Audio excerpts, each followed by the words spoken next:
Carolina Central University student has died after a shooting at a Durham apartment complex. Today, police identified her as 21-year-old London Powers. The shooting happened yesterday afternoon at Camden Point Apartments on East Knox Street. The NCCU chancellor shared the news of her passing with the campus today. In a statement, she said Powers was a social work major who had a passion for serving others. Counseling services are available on campus. Police say the shooter, 23-year-old Damian Tinsley, died at the scene. Imagine this. You're just 21 years old, standing at the threshold of independence. You've got the keys to your very first apartment clutched in your hand, the kind of milestone that feels like freedom itself. You're full of hope, determination, and plans for a future that finally feels within reach. But what happens when the very person who once promised to love you becomes the greatest threat to your life? What happens when every warning sign is ignored and the system that's supposed to protect you fails? This is the heartbreaking story of London Powers, a young woman whose life was cut short just 3 weeks shy of her 21st birthday. It's a story not only about love turned dangerous, but also about missed opportunities, ignored cries for help, and a community left asking questions that still don't have answers. And before we dive in, if you care about true stories that matter, I want to invite you to subscribe to 24/7 True Crime Chronicles. Our goal is to reach 10,000 subscribers so we can unlock brand new features on this channel. Features that will allow us to bring you even deeper investigations, more powerful stories, and stronger voices for victims who can't speak for themselves. So hit that subscribe button, join our growing community, and help us keep these stories alive. Now, let's begin. London Powers wasn't just another college student. She was a force of light, described by friends as the girl who could brighten any room. Born and raised in Washington, D.C., London grew up in a family that valued education and resilience. From an early age, it was clear she wasn't an ordinary child. By the time she reached 5th grade, London was already reading at an 8th grade level. That kind of drive didn't come from pressure, it came from passion. She loved learning, and she loved proving to herself that she could achieve more than people expected. Her mother, Tia Powers, often called her every parent's dream child. She wasn't just focused on academics, though. She was caring, empathetic, and determined to make a difference in people's lives. That compassion would later guide her into the field of social work, a career path that spoke to her heart. London's academic journey led her to Paul Laurence Dunbar Senior High School, the historic institution known as the first public high school for Black students in America. It was just 2 miles away from the White House, but for London, it felt like a world away from the struggles that plagued her community. She excelled there, graduating a semester early, a testament to her discipline and ambition. After high school, London made a bold choice. She left her hometown to attend North Carolina Central University in Durham, where she pursued a degree in social work. She didn't just want a degree, she wanted a purpose. She envisioned working with young people, especially those struggling with mental health, and giving them the guidance and support that so many never receive. At NCCU, she was a standout. Her professors admired her discipline, her peers loved her warmth, and her commitment spoke for itself. She balanced a 3.2 GPA with leadership roles, including serving as an event coordinator for the Social Work Society.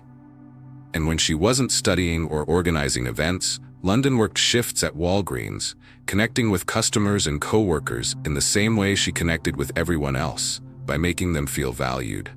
She was preparing to begin an internship at the Durham Center for Senior Life, a role that perfectly matched her caring nature. Everything in her life seemed to be aligning: her education, her career, her friendships, her independence. But while London's path was full of promise, there was another story unfolding in the background. Someone else had stepped into her life, a man whose journey had started with potential, but would spiral into something dangerous and destructive. His name was Damian Tinsley, and the collision of their 2 lives would set in motion a chain of events that ended in tragedy. While London's life was defined by discipline, compassion, and bright possibilities, Damian Tinsley's story was more complicated. Damian grew up in Washington, D.C., just like London. But unlike her, his early years were marked by turbulence and the kind of challenges that can either break a young man or push him to fight harder. He was tall, 6'2", nearly 300 pounds, a natural athlete who found his way onto the football field. For many, football became his ticket out of the rough neighborhoods that shaped him. Damon had mentors who believed in him. One of them was Stan Richards, a community leader who ran the Richards Group Foundation. He once recalled meeting Damon as a chubby kid who didn't seem to have much direction. But over the years, Stan saw him change. He watched the boy who once caused trouble mature into a young man pursuing a college education and athletic dreams. Stan proudly shared photos of him, writing that he felt blessed to see Damon thriving as a student athlete on scholarship. On the outside, Damon's story seemed like a success. From a troubled background to a football recruit at St. Augustine's University in Raleigh, just 30 miles from Durham, it looked as if his life was finally on track. But things aren't always what they seem. Behind the cheering crowds and team uniforms, Damon carried unresolved anger and a growing instability. Football was his anchor, but it wasn't permanent. Injuries, setbacks, and struggles on and off the field chipped away at the dream. And when the dream began slipping, so did his sense of purpose. That's when Damon reconnected with London. They were both far from home, both from Washington, D.C., and both trying to build something new in North Carolina. At first, it probably felt familiar, maybe even comforting, to find a piece of home in a different state. For London, who was naturally kind and supportive, being with someone like Damon may have seemed like an opportunity to help, to uplift him when he needed stability.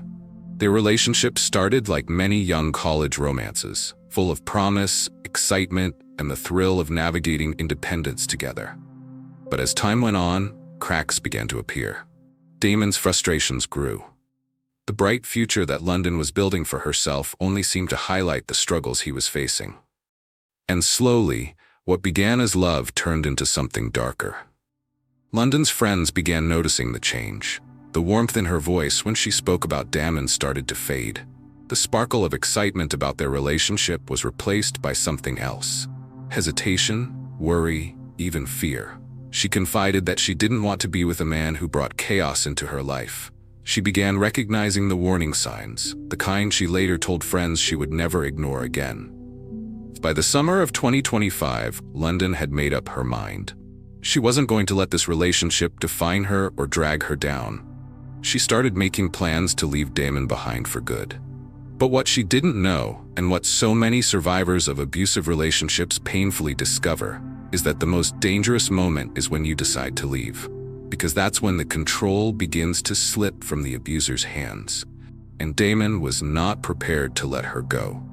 By mid-2025, London was doing everything she could to move forward with her life. She had her studies, her job, her internship ahead, and her dreams of helping others. But behind the scenes, her relationship with Damon was becoming increasingly toxic. At first, it was subtle. The arguments that didn't feel healthy, the controlling questions, the sudden shifts in his mood. Friends remember London brushing some of it off, the way many people do in young relationships, hoping things would calm down. But instead of calming down, the tension only grew stronger. Soon, the red flags were undeniable. Damon's behavior turned from possessive to threatening. His frustrations over his own slipping football career seemed to spill over into their relationship. What had once been promises of love became intimidation, and eventually, violence. London, strong-willed and determined, began pulling away. She told her closest friends that she was done with men who acted this way, that she knew what the warning signs looked like now, and she would never allow herself to stay in a dangerous situation again. So she made a decision that countless survivors of abusive relationships eventually face. She was leaving. London moved out of the apartment she shared with Damon at Camden Point and began planning her future without him. She was proud of her choice, and friends said she looked lighter, more hopeful, like she was finally taking back her life. But that decision set off a dangerous chain of events. In the weeks that followed, Damon's behavior escalated. He wasn't just angry, he was unrelenting. According to London's mother, he had already shown a willingness to use deadly force. Just a few weeks before her death, Damon allegedly fired a shot at her. The bullet grazed her, but London survived. She called the police. She begged for help, yet nothing was done. Just think about this for a second. London had already been shot at. She did everything right. She reported it. She showed exactly how much danger she was in. And still, nothing. No arrest, no real action. What do you think about that? Shouldn't the system have stepped in right then? I want to hear your thoughts. Drop a comment below and let's talk about whether this tragedy could have been prevented. London didn't stop there. She filed for a protective order, taking the steps that experts tell survivors to take when their safety is at risk. Her mother pleaded with her to come home to DC, but London stayed. She was determined not to abandon her life, her education, her future. Meanwhile, Damon's intentions grew darker. He began writing about what he planned to do. His threats weren't hidden, they were clear. According to her mother, Damon had told people he intended to kill London and then himself. It was all right there, in plain sight. The red flags weren't just red, they were flashing like alarms, and yet the system didn't intervene. As the summer days ticked by, London moved closer to freedom. On August 11, 2025, she received the keys to her new apartment. For her, it symbolized the end of the nightmare and the beginning of her independence. She didn't know that Damon was watching, waiting. And what she also didn't know was that the most dangerous day of her life was only hours away. For London Powers, it began like any other summer day, but it carried a weight of excitement too.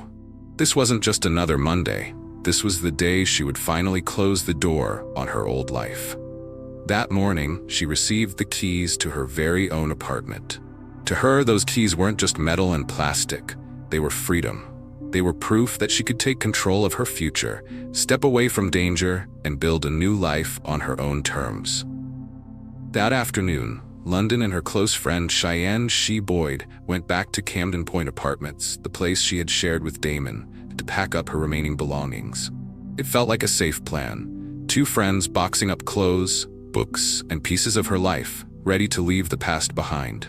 She remembered London's mood that day. She was glowing.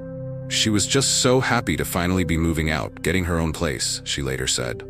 Ex-boyfriend. Cheyenne Boyd describes the final moment she shared with her friend London Powers.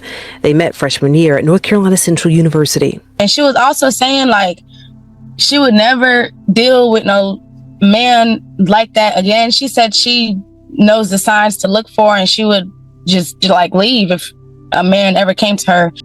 The apartment was quiet, the air heavy but hopeful. Boxes stacked in corners, taped shut. It was supposed to be a moment of transition, an ordinary move that thousands of young people go through every year. But the danger wasn't gone. It was closer than ever. Around 3 p.m., there was an unexpected knock. Standing at the door was Damon Tinsley. He hadn't been invited. He wasn't expected. And the look in his eyes made it clear he wasn't there to talk. The mood shifted instantly from hopeful to terrifying. An argument erupted, short, sharp, heated, and then suddenly, Damon's rage exploded into violence. London grabbed her phone. With panic in her voice, she began to dial 911. On the line, she managed to say her address, and then chillingly, "He has a gun." Those were her final words to the dispatcher. Seconds later, the line went dead. She stood frozen, watching in disbelief as Damon pulled out the weapon. He fired. London collapsed. In the chaos, Damon turned his attention toward She. He raised the gun and fired at her too. By sheer luck, he missed. For one haunting moment, their eyes met, hers filled with terror, his with something she would never forget. And then, just as quickly as it began, Damon turned the gun on himself. A single shot. Silence. Police arrived within minutes. They found Damon dead at the doorway. London, gravely injured, was rushed to Duke University Hospital. But by the next morning, August 12, 2025, her fight was over. London Powers was pronounced dead. She was just 3 weeks away from her 21st birthday. In the span of minutes, a life filled with promise was extinguished. A young woman who had dreamed of helping others, of dedicating her life to social work, was gone. And yet the haunting truth remained. London had tried to get help. She had called the police before. She had filed protective orders. She had survived a previous shooting attempt. The warnings were there, but still, she was left unprotected. This tragedy didn't just shatter her family and friends. It shook an entire community, and it raised painful questions. How many more Londons will there be before something changes? The news spread quickly. By the morning of August 12, 2025, Durham had lost one of its brightest young voices. London Powers, the 21-year-old who dreamed of building a career helping others, was gone. Her death didn't just touch her family. It rippled through her friends, her classmates, her workplace, and the entire community she had built around herself. The light in every room, like every room she would walk in, she would just brighten up. She was just such a positive person, make light out of every situation. London's mother, Tia Powers, was in town from Washington, D.C., now surrounded by her daughter's extended family. I really appreciate everybody here. She loved you all tremendously. I wanted her to come home, and she's like, Mom, I got this. I got this. I got to finish. Tia wanted her daughter back at home because almost a month ago, London said her ex-boyfriend, Damian Tinsley, was violent towards her, even firing a gun which grazed her. Tia says London then filed a protective order, found a new apartment, and was in the midst of moving out when Tinsley showed up unannounced. When they tell you that they're going to harm you or portray danger on you, you're gone. He's not worth it. And for parents who you know that your son or your daughter is out here portraying these bad things, help your son. It's not good that you sit back and think, oh, he ain't gonna know. That's a cry for help. At North Carolina Central University, where London was a junior in the social work program, the grief was overwhelming. Professors who had praised her discipline and empathy were stunned. Classmates who relied on her positivity and energy were left with an unfillable void. The chancellor of the university, Dr. Johnson O. Akinleye, called her a vibrant spirit, a supportive classmate, and a true leader among her peers. Counseling services were immediately offered to students and staff, but the sense of shock lingered. London had been preparing for her internship at the Durham Center for Senior Life, a placement that perfectly reflected her passion for caring for others. Now, instead of welcoming her as an intern, the staff joined the city in mourning a life that would never reach its potential. At Walgreens, where London worked part-time, her absence was deeply felt. Her co-workers described her as someone who could light up the entire store with her smile. Regular customers who had come to know her as the friendly young woman behind the counter felt her loss too. One co-worker later said, "You go from seeing her every day, texting, laughing, and then suddenly, it's just silence, a void that can't be explained." For London's mother, Tia Powers, the loss was unbearable. She had begged her daughter to come home to Washington, D.C. for safety. She knew her child was in danger. She knew Damon's behavior wasn't just talk, it was escalating. In interviews after her daughter's death, Tia's voice carried both sorrow and outrage. When a young woman calls police and says her life is in danger, they should show up immediately, no hesitation. My daughter did everything she was supposed to do. She filed reports, she got a protective order. But the system failed her. Her pain echoed the anger of many who felt that London's death could have been prevented. On Thursday, August 14th, just days after the tragedy, dozens gathered outside the Walgreens where London worked. Friends, classmates, co-workers, and family members came together under the soft glow of candles. Balloons floated into the night sky, each one carrying the love and grief of those left behind. For Tia, who had flown down from Washington to attend, the vigil revealed something she hadn't fully realized: the community London had built in Durham. "I always knew she had friends here," Tia said quietly, "but seeing it with my own eyes, it's heartbreaking." As balloons rose, tears fell. For those standing there, it wasn't just about saying goodbye. It was about honoring the young woman who had touched so many lives, and about demanding change so her death wouldn't be in vain. The NCCU Social Work Society created a memorial in London's honor, showcasing her contributions and aspirations. Photos, candles, and handwritten notes filled the space, each one a reminder of her determination to dedicate her life to helping others. Her classmates spoke of her as someone who had the power to lift everyone around her, even when she was carrying her own struggles. "She was the light in every room," one friend said, "and now that light is gone." But even in death, London's story began to take on a new power. Her tragedy became a rallying cry, a reminder that domestic violence can happen to anyone, no matter how smart, kind, or successful they are. The mourning was heavy, but soon the conversation shifted from grief to anger, and from anger to action. People began asking, why didn't the police act on the multiple calls for help? Why wasn't Damon arrested when he fired a gun at her weeks earlier? How could a protective order fail so completely? The community wanted answers, and they deserved them. The investigation into London Power's death began immediately. On paper, the case was clear. Domestic violence, murder-suicide. Damon Tinsley shot London, tried to kill her friend, then turned the gun on himself. There would be no trial, no chance for justice in the courtroom. Both the victim and the perpetrator were gone. But for London's family, and for the community, the real questions weren't about what happened. They were about why it wasn't prevented. The truth is, London didn't stay silent. She wasn't one of those victims whose suffering stayed in the shadows. She called the police. She filed protective orders. She told people around her that Damon was dangerous. She even survived a previous attack when a bullet grazed her weeks earlier. Each of these moments was an opportunity for the system to act decisively. But no arrest was made. No immediate intervention followed. Durham Police Chief Patrice Andrews confirmed the deaths, but offered little comfort to those asking why earlier reports weren't enough to save London's life. For her mother, Tia, it was the most bitter pill to swallow. If police had acted when she first called, she said, maybe my daughter would still be here today. It later emerged that Damon Tinsley had an outstanding warrant for an unrelated offense at the time of the shooting. Another missed opportunity. If authorities had executed that warrant, if they had taken him into custody, London might have had more time, maybe enough to survive. Instead, the warrant went unserved, and Damon was free to follow through on his threats. By the end of August, the official investigation into the case was closed. With both London and Damon deceased, there would be no prosecution. From a legal standpoint, the file was finished. But for her family, friends, and the broader community, nothing was finished. The pain had only deepened. Every piece of paperwork, every prior report, became a haunting reminder of the ways London's cries for help were ignored or delayed.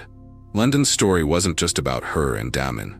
It became a mirror reflecting a larger, devastating truth. The system often fails domestic violence victims. Advocates pointed out the pattern.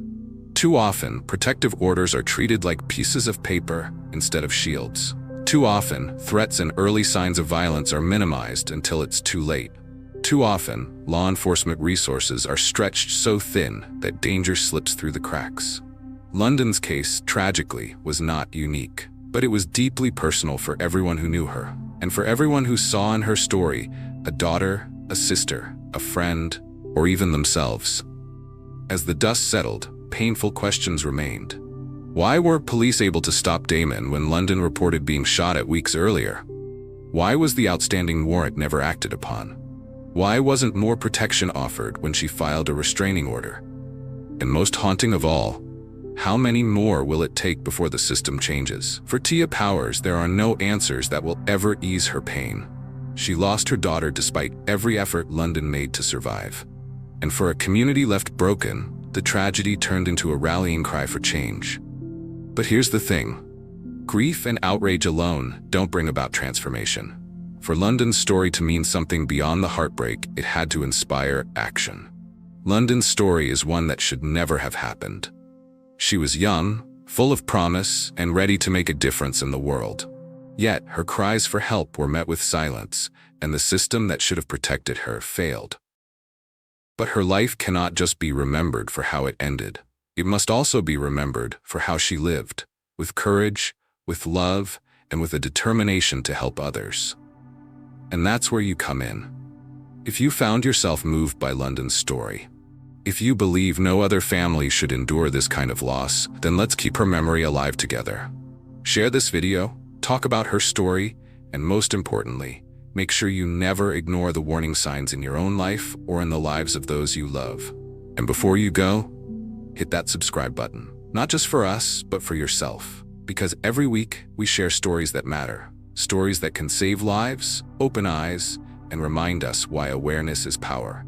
Don't let London's story be just another tragedy you scroll past. Let it be the reason you choose to stay informed, aware, and ready to act. Subscribe now to your channel name so that together we can shine a light on the stories that need to be told.